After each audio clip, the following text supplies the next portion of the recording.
Welcome back, everyone. It is Tuesday, August 12th on the MLB. Our three favorite picks are on the way. We got three picks in these games today, and we think all three are going to hit. But before we dive into that, we need to, of course, address the elephant in the room, and that was yesterday, an 0-3 day. It just feels like when we get going, we have back-to-back bad days. We go on a cold slump. We get back right to where we were just a few weeks ago, 0-3. I don't need to recap the plays. Taijuan Walker had plenty of chances to give up 3 runs. Cristian Javier ended with 5 strikeouts, and the strikeout parlay did not smack. Just not what we need to see. We're bouncing back today. It is Dinger Tuesday. You guys know what that means. We're doing a giveaway. So all you have to do is comment your favorite person to hit a home run, and we'll choose one random person down below in the comments. That is correct. And give you $25 tomorrow morning. So make sure you come back to tomorrow's video, figure out if you won or not. If we go 3-0 or 0-3, we will double that prize giveaway. We'll give away $50. So we'll do 25 and 25 to 2 people. Let's go 3-0 today. Let's not go 0-3, but we certainly deserve to give you guys some money after what happened yesterday over the last 2 days. But you know what? We're giving you some winning picks today. I'm going to dive into my first one. Then we'll go to Logan. First one's going to be a first 5 run line. Let's talk about the Kansas City Royals. Well, I like to be leading after 5 innings, which is the first 5 minus a half. Yes, we do not win this bet unless the Royals, after 5 innings, are leading this game 1-0, 2-1. I don't care what it is, 20-1. I don't care what the score is. We need them to lead by at least 1 in this game. And I think they can do just that as they face the Washington Nationals. Now, yesterday, they did not cash this. They lost the first 5, I want to say 4-2, before they scored, I think, 4 or 5 runs in that 6th inning. Let's not do that today. Let's get some runs up on Mitchell Parker. But first, we're going to need to talk about Michael Wacha, who needs to hold things down, because if Michael Wacha doesn't pitch well today, we got no chance of cashing this one. But Wacha's been pretty good at home this season, a 2.63 ERA, 228 batting average allowed. And what I like about him in this matchup, he's been great versus lefties, a 233 batting average and a 605 OPS. We know the Nationals have plenty of lefties in there. Now they have CJ Abrams and James Wood right at the top. Nate Lowe is also in there. He's going to need to be able to navigate those guys, and I certainly think he can do that. He's also been great with runners in scoring position. 205 batting average allowed, drops to 159 with 2 outs. You got to have that final out to get out of the inning. He's been great at getting it, and he's also been great at inducing soft contact. 92nd percentile in hard hit percentage, 99th in off-speed run value. So, again, if he can keep this Nationals offense off balance, I think he can dominate this team. We've seen this Nationals team over the last 2 months. They have not been a good offense. They really are. Feels like everyone is going up there swinging for the fences. I think Wacha can get them to roll over on some soft ground ball outs. It's also not very easy to hit it out of Kauffman Stadium. It's about neutral weather today. I think Michael Wacha gives us a chance. We're not asking him to go out there and go 0 runs, but he gives up 1, maybe 2. I think the Royals will have a chance to cash in this bet. We can't afford like a 4 or 5. Well, mostly this is a fade of Mitchell Parker. We talked about Parker in his last start. The guy, when he faced the Athletics, just got tattooed. He stinks. He's just bad. I mean, you look at his stats and they show it. 5.43 ERA and a 1.48 whip. That start was at home. He's been even worse on the road with a 6.1 ERA. And it's not like he's made 2 road starts. He's had plenty of road starts. It's still a 6 ERA. He's allowing an 800 OPS or higher to both righties and lefties. So whoever comes up to the plate has a pretty good chance of hitting him. And we've seen his last 8 starts, he's allowed 2 or more runs in all 8. And he's allowed 3+ in 6 of his last 8. In August, I think he's given up 4 and 6 runs, if I'm not mistaken. Now, the Royals really haven't seen a lot of lefties. In fact, they've only seen 1 lefty starter in August, and that was Garrett Crochet. I believe they hit him for 2 earned runs. So not terrible to get 2 off Crochet, a very good starter who has a bunch of strikeout stuff. I mean, this is Mitchell Parker. We got to be able to hit him. We got Bobby Witt Jr., we got Salvador Perez. Vinny the pass watch has been a little bit slumping as of late, but I think he can get something going. And Parker, when the guys get on base, he just struggles. 303 batting average allowed with runners on, 314 allowed with runners in scoring position. And if you go to his baseball savant page, you're looking at blue circles galore. I mean, he hardly has any red circles. And you look at him, we're talking about first percentile in average exit velocity and hard hit percentage, 2nd in expected batting average, 4th in K percentage, 6th in expected ERA, 11th in whiff percentage. What I love, knock on wood, about when Parker gets guys on base, we got a guy to 3rd with 1 out. Typically, he can't get that strikeout, so you could get the ball in play, and hopefully that is a ball in the air into the outfield, or maybe it's a slow dribbler and they're able to score that run off of 3rd. I really think they'll be able to get it done, and he's just going to give them plenty of pitches to hit. He leaves pitches literally over the middle of the plate. The Royals, I know they haven't been the most consistent offense this season, far from it, but they're facing one of, in my opinion, the worst pitchers in baseball. We just need them to lead through 5. I think Wacha pitches well. I think Parker stinks, and even if Parker pitches well, like I said, he's still allowed 2 or more runs in 8 straight starts. We got to be able to hit him at least for 2. If we get 2, maybe Waka can give us a gem and only give up 1 earned run. Heck, Waka goes 0 earned runs in the first 5 for all I care. I really think this is a great spot. We'll take the first 5 run line for the Kansas City Royals. But I'm throwing it to Logan. He has an under today in the first 5. Logan, take it away. Yeah, I do like that pick that you just mentioned, though. Look, I'm always down for a Mitchell Parker fade. Hopefully it does pay for us today. I have a first 5 pick as well, and I'm taking the Diamondbacks and Rangers first 5 under 5, minus 125 odds on Bet365. Now, BetMGM and Bet365 do offer the 5. You can build the 5 out on FanDuel and DraftKings by playing both the 4.5 and 5.5. But I'm just going to play the 5 myself. Why? Because again, 5's a magic number in especially in the first 5 innings. If they end with 6, then it was just a bad read. I can chalk that up. But if they end on 5 on the dot, I'd rather have the push, add a little bit of juice. It's my philosophy. I mean, coming off a reverse sweep yesterday, I want a winner, and I don't care how it happens, and I don't care the odds at it. Let's talk about yesterday, though. We saw a high-scoring game 1 of the series, 6 runs being scored in the first 5.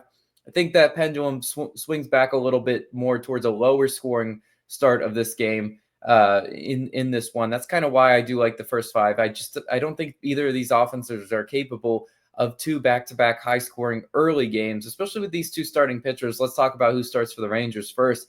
It's going to be Jack Leiter, 4.05 ERA, 1.35 WHIP for Jack Leiter. Pretty solid pitcher. I mean, he's allowed 2 and 1 earned runs in his last 2 August starts, 3.52 ERA this month. Pretty solid. If you look at his numbers, he's trending in the right direction, which is what I needed to see from a guy like Jack Leiter. Young pitchers, you need to see that they're trending in the right direction.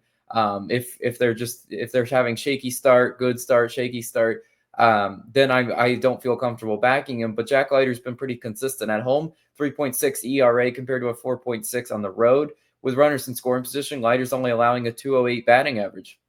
He's going to challenge the Diamondbacks to really hit with runners in scoring position, something I don't think they're going to do consistently. I don't think they're going to do today. If he can get ahead in the count, his batting average allowed drops to 145, 237 batting average when behind in the count. So again, it's so intuitive. Obviously, as a pitcher, you are better when you're ahead in the count. But when Jack Leiter is ahead in the count, he really does have these hitters guessing. And I like that those numbers. Even when he is behind in the count, 237 batting average allowed is not all that bad. So his stats there pretty solid. I mean, I think he's in a good spot. Diamondbacks hitting 289 against right-handed pitching this month. But Jack Leiter and his 2.75 ERA post All-Star break, I think that's going to be the star of the show. I think he's going to be able to keep those bats at bay, even if he does allow a few earned runs in this one.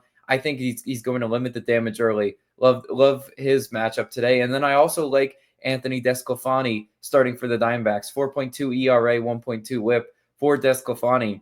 He's off of 4 1/3 innings pitched, 0 earned run shutout against the Padres. Solid start in that one. And I needed to see that because he had a rough start the start prior to that. But again, the Padres are a pretty good offense. So to keep them at bay is what we needed to see from DeSclafani. With runners in scoring position, he's been great, only allowing a 192 batting average, 191 with men on. So again, if the Rangers are going to get on base, he's comfortable pitching out of the stretch and sub 200 batting average in those situations. On the road, his ERA is a 4.4. But something I want to note about that is he's only allowing a 231 batting average on the road. He just had a few starts where it was just like bombs away, tons of home runs, and the damage was exponentially greater. I think he's going to be able to limit that against the Rangers team that's only hitting 223 against right-handed pitching this month.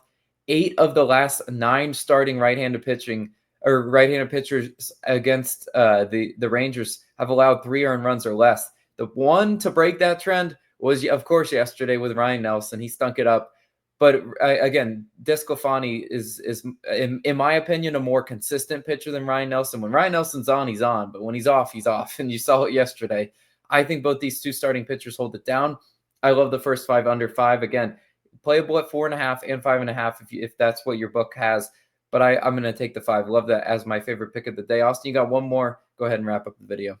Yeah, to kind of piggyback on your pick and to put one more stat out there for the people, Desclafani this year has been great in day game or night games, 1.93 ERA. It's been those day games where he's had an 8 ERA. Luckily, this is a night game in Texas. No day games, I believe, until tomorrow's slate. But I got one more pick. I know we can rooting for some teams to stink it up today. This final pick will be rooting on some runs. We've been really good on the overs, and so let's bring back some overs. Let's talk about this game. I had 2 overs on the card I liked. I looked at the Cubs and Blue Jays, but you couldn't take an 8.5. And I don't like taking the 9. 9.5 is plus money. I just feel like 9 is that key number where you always see like a 7-2 or heck a 9-0 type game. These are my 2 games I really like. This one I ended up going with is Rockies and Cardinals over 8.5.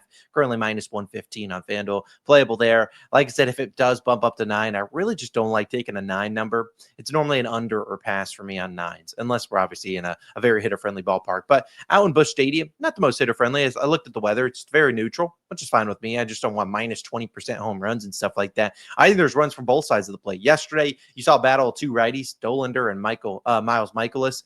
Both those guys cooked. And there was only 5 runs scored yesterday. Team struggled with runners in scoring position. Today with the battle of 2 lefties, Kyle Freeland versus Matthew Liberatore. I think either of these 2 starters could give up 5 or 6 runs themselves. Then you turn over to some bullpens, which have been heavily suspect in the month of August. But let's talk about these 2 starters, and we'll begin with Kyle Freeland, who, if you look at his stats, a 5.5 ERA, 1.52 WHIP. I get it. He plays in Coors. Your stats are going to get inflated there. But on the road, it's not like he's been much better. 4.75 ERA. His last 4 road starts, 6, 3, 4, and 2 earned runs. The 2 earned runs came in a start that was shut down by rain early, only 3 innings. So he could have easily given up 3 or 4 in those first 4, 5, 6 innings, however long he pitched. He stinks with runners in scoring position. 302 batting average, up to 306 with 2 outs. And Freeland, you look at his blue baseball savant, a lot of blue circles.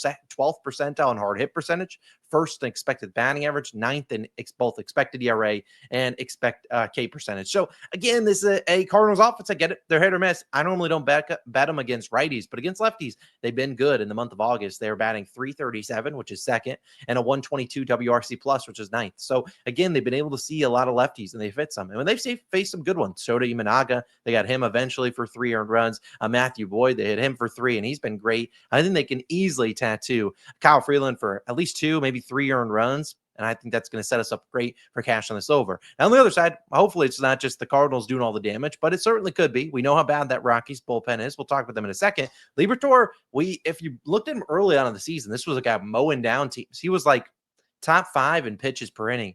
But since April and May, when he had a 3 ERA, things have started to fall off. And we've seen that. In June, he posted a 5 ERA. July was a 6.5 ERA. In August, his starts have been decent, 1 and 2 earned runs, but the underlying numbers are there. He had some unearned runs there, 4 of them unaccounted for. In the start, he gave up 1 earned run. He had 4 runs in there. Now, you can't count on unearned runs, but again, when guys are getting on base, he has struggled. 284 batting average allowed with runners in scoring position, jumps to 333 with 2 outs. So again, struggling to get that final out. And he's also struggled a little bit more at home, which is weird enough. But at home at Busch Stadium, he's been even worse. A 4.4 ERA, 284 batting average allowed. In night games, a 4.9 ERA. So again, this is a guy that is struggling. And I don't really like to back the Cardinals when they face righties. I don't like to back the Rockies when they face righties, but when they do, although we did try to back Zach Gallen, a guy they had great numbers against, they couldn't do anything there.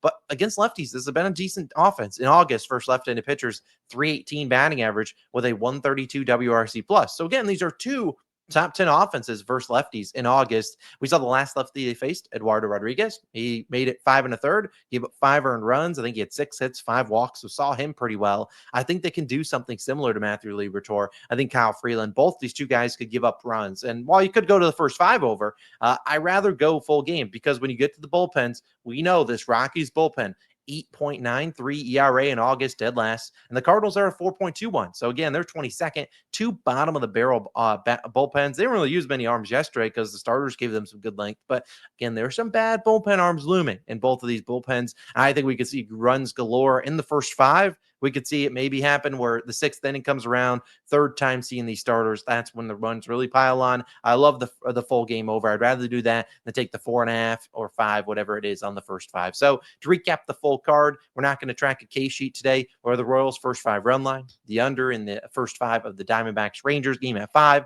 Like I said, you could play the 4.5 and 5.5, kind of like a -1 run line. Just split up your units there if you need to. And then we have the over in the Rockies and Cardinals game. Those are the 3 picks. Like I said at the top of the show, it's Stinger Tuesday.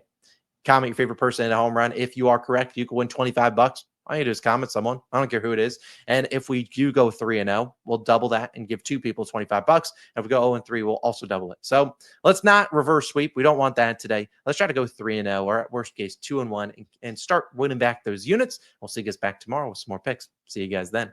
Peace out.